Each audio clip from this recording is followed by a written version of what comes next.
Creepy Cutie Crafty. Hello and welcome again to Creepy Cutie Crafty. Welcome again to yet another crafting video with me, Mum. Squinks has gone back to school, so I'm here all on my own, on me Todd, having a go at a few crafting tasks, giving a few things a go.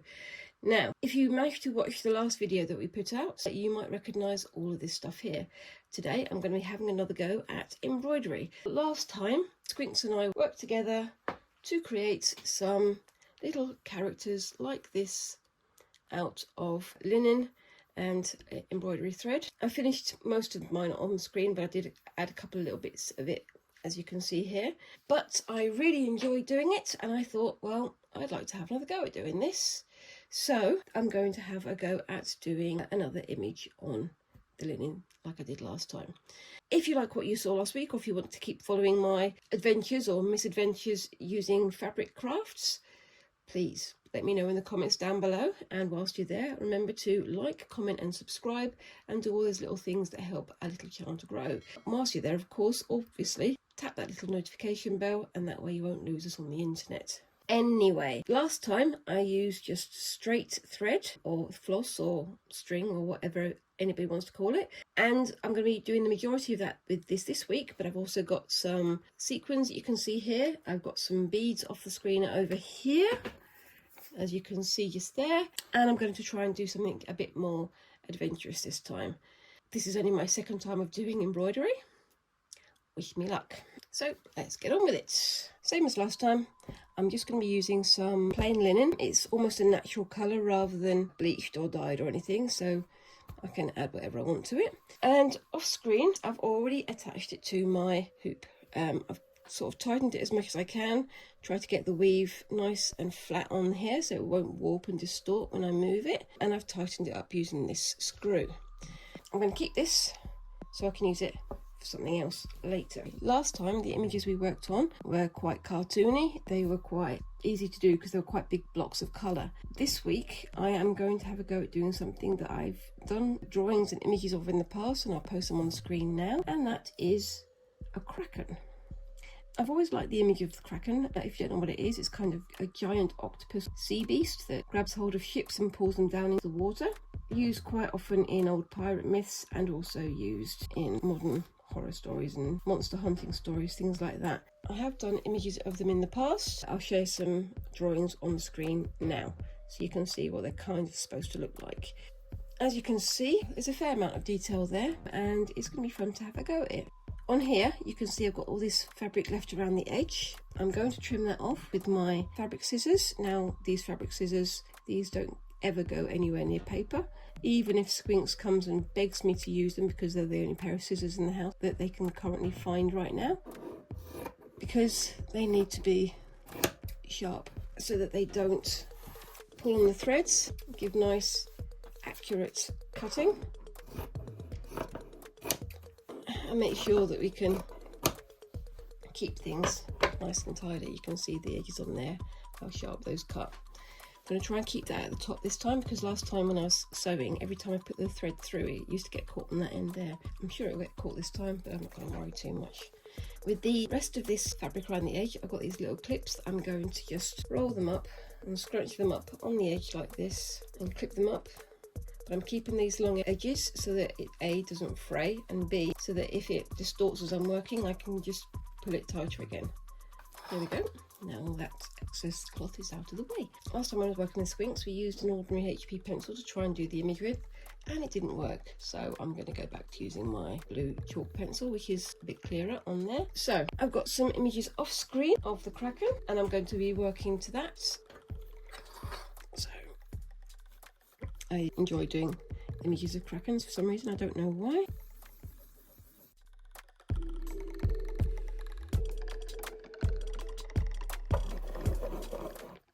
I've got my outline done there. Don't know if you can see that at all. The eagle-eyed amongst you again can probably see that there's only 1, 2, 3, 4, 5 and 6 tentacles. That's going to change because I'm going to do another tentacle behind as well. I just want to get the front of the image done first, and there is also going to be a water line down here, so that's going to cut off some of these tentacles as well. It's going to be fun. I'm going to start with pale purple outline. I'm going to start with only 1 or 2 strands of thread. I have my pale purple there, needle threader because my eyes aren't what they used to be.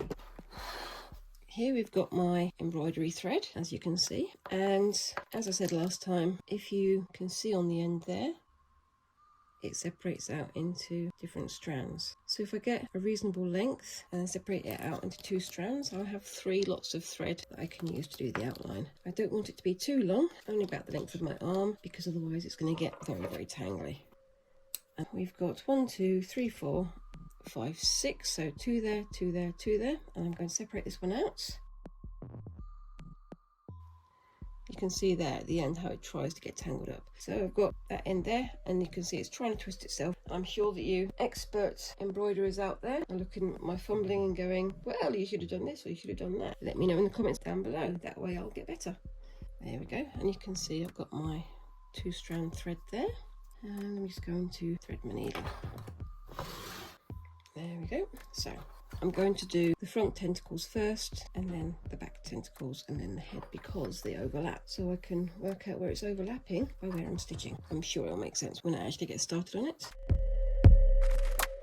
Same as before, I'm not going to use a knot. I'm going to thread it through, go some way up, and then go back over.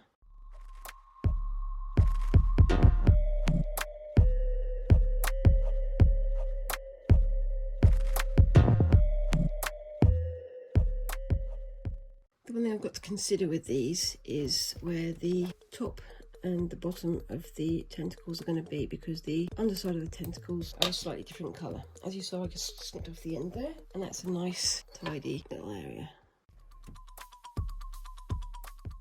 Just using a sort of loose back stitch, although I have heard this thing called different names. I'm not entirely sure if it is a back stitch. You yarn wizards out there, you can correct me in the comments down below.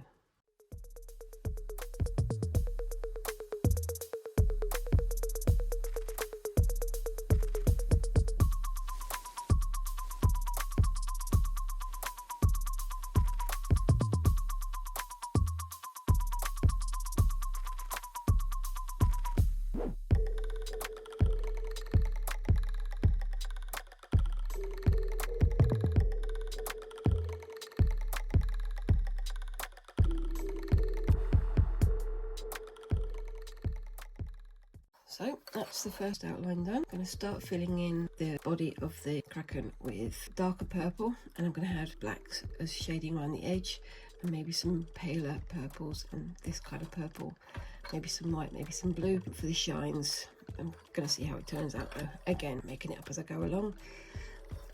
Wish me luck. Because I'm doing this main body with purple, I'm going to keep it as the 6 strands because I want it to be nice and thick and chunky. We'll see how it turns out though. I think what I'm going to try and do is do a sort of loose fishbone stitch.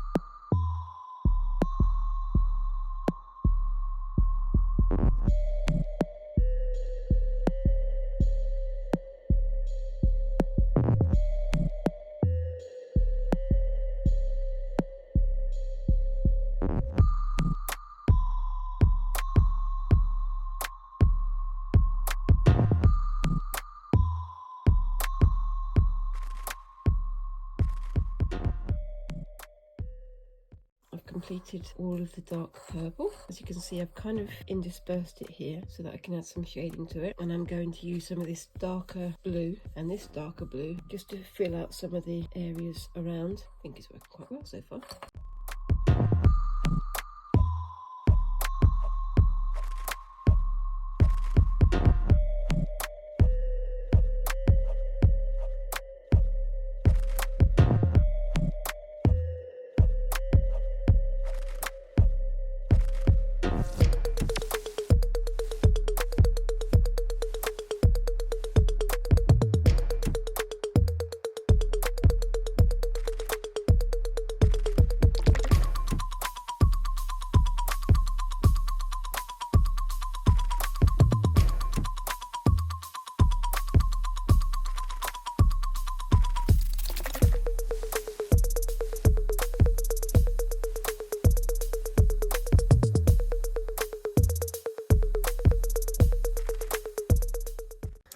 pretty good. I'm going to add some more of this dark blue on here, over here, and probably here as well. And then we've also got some of this even darker blue that I'm going to dot all around the edges and things. It looks like it's black, but it's not quite black. See, I've got the blue and the black there. You can see they're ever so slightly different.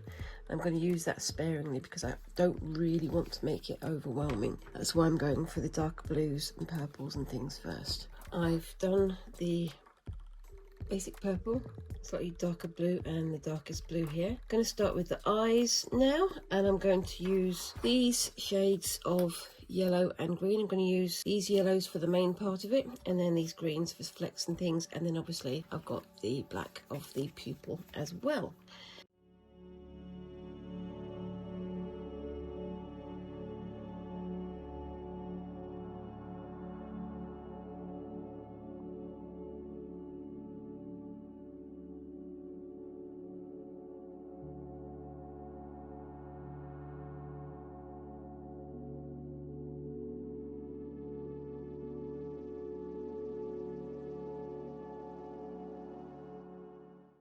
And now for the darker green. I think I'm going to go for this one and then use this one just for a few areas of shade and darkness.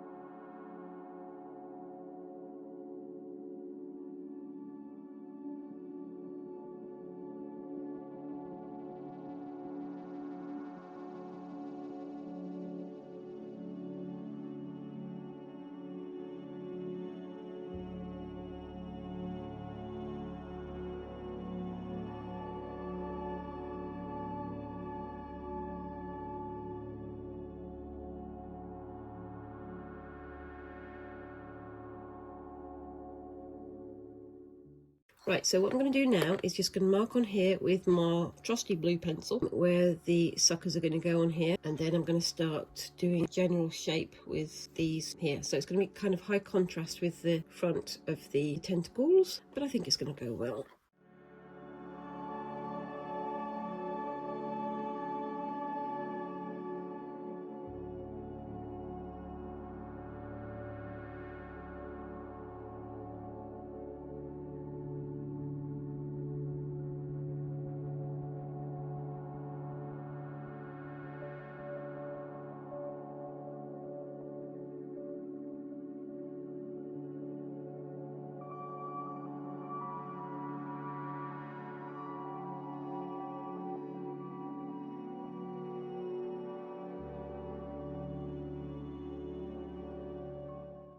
Okay, so I've got that bit done, and I don't know if you can see, but on here I've got these little holes inside of the suckers.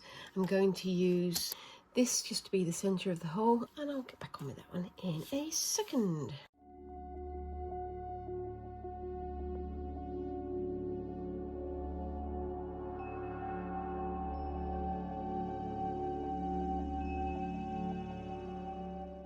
That's that layer of colour done. I think it's working quite well. I'm going to add another tentacle here in the background and here in the background, but I'm going to do that off screen. So I'll see you in a bit. Okay, so I have got all of the tentacles and things done. I think it's worked quite effectively. I'm going to go on to doing the sky and the water. I'm going to start with the sky because I know it's probably going to wind up reflecting in the water, and I'm going to try and do a sort of sunset. So it's going to be these sort of colours here. So we've got some reds and some oranges and some sort of muted yellows and a few dots of bright yellow. But I'm also maybe going to add some clouds in there, and of course the darken sky as well. I'm not going to do it too carefully. I want it to be sort of higgledy-piggledy, making it almost like just, oh, like a sunset, I suppose.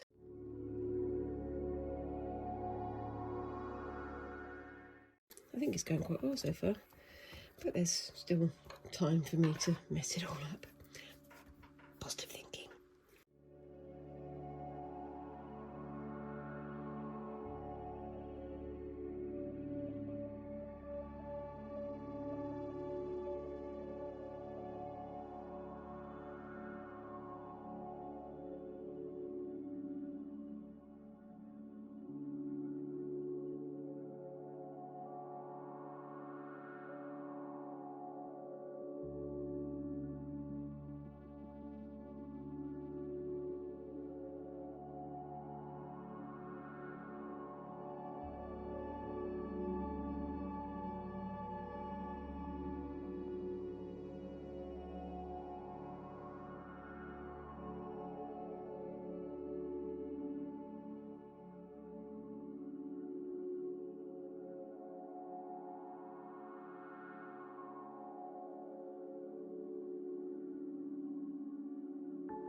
Okay, so that's the sky done there. And now I've got the water. What I'm planning on doing is using several of these greens, some again dark blue and some of the paler blue, as well as obviously some of the reds and things I used earlier as reflections in the water.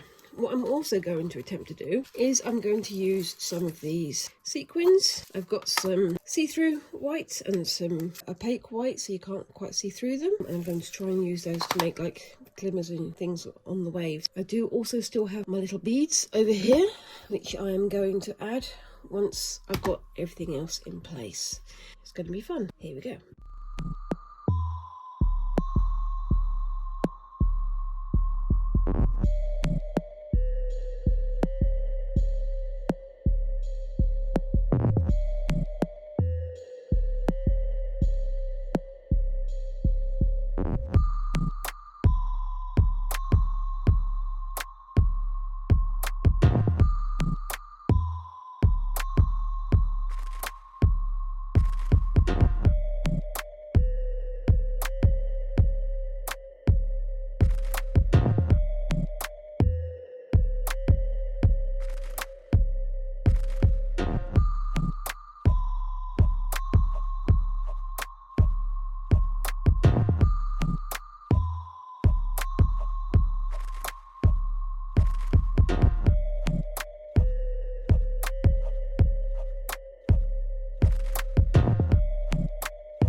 I'm going to use mostly the grey and a bit of white just to add some like splashes and foam around the bases of the tentacles on the body here.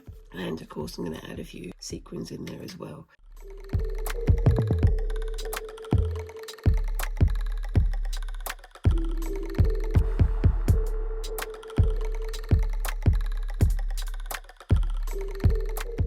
We are nearly done. I've added the sequins in. I think that looks quite effective. And now what I'm going to do is add in some of these. These are my little seed beads. I'm going to add them in different areas, like spits and spots. I'm not going to cover the entire thing. See how we go.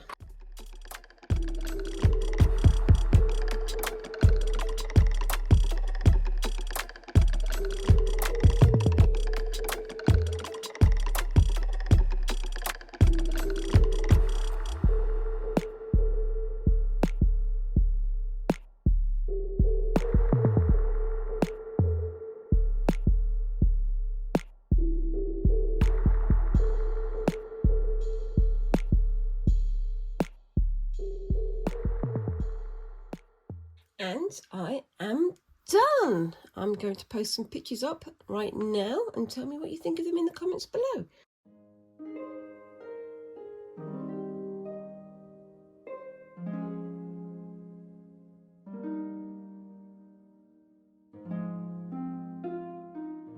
So as you can tell, I have transferred it to the more decorative frame with the loop on top. I've trimmed down the thread behind. Oh yep, there you go. That's the back view of my masterpiece.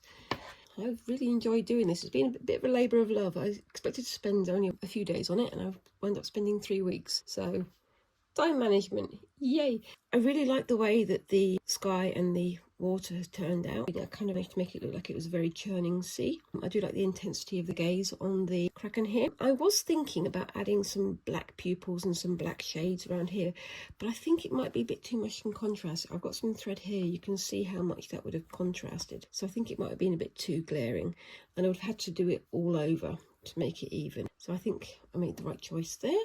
Let me know in the comments, would you have added some black thread? Would you have added some darker backgrounds at all? Also, whilst you're down there commenting, remember to like and subscribe and all those little things that help me to make my little channel grow. And let me know if you had to go at doing something like this, using embroidery, using beading, using all these other bits and pieces. Beading is a technique I haven't really used at all before in terms of making images. I've done beading as jewellery before. I think one of the things I would do differently is I would not use embroidery thread to do the beading. I would use proper thread, because it was so frayed at the end. It was really hard to get through the very, very tiny eye of the needle. I struggled a fair bit. Overall, I think I've done quite well. I'm quite pleased with it. I like the way the splashes of water have turned out, and I do like the way the shading on here works as well. I think it does look kind of ominous and loomy, and I definitely want to return to this again sometime in the future. Hope you guys have enjoyed watching, and I will see you in the next video. Thanks for watching, and bye-bye.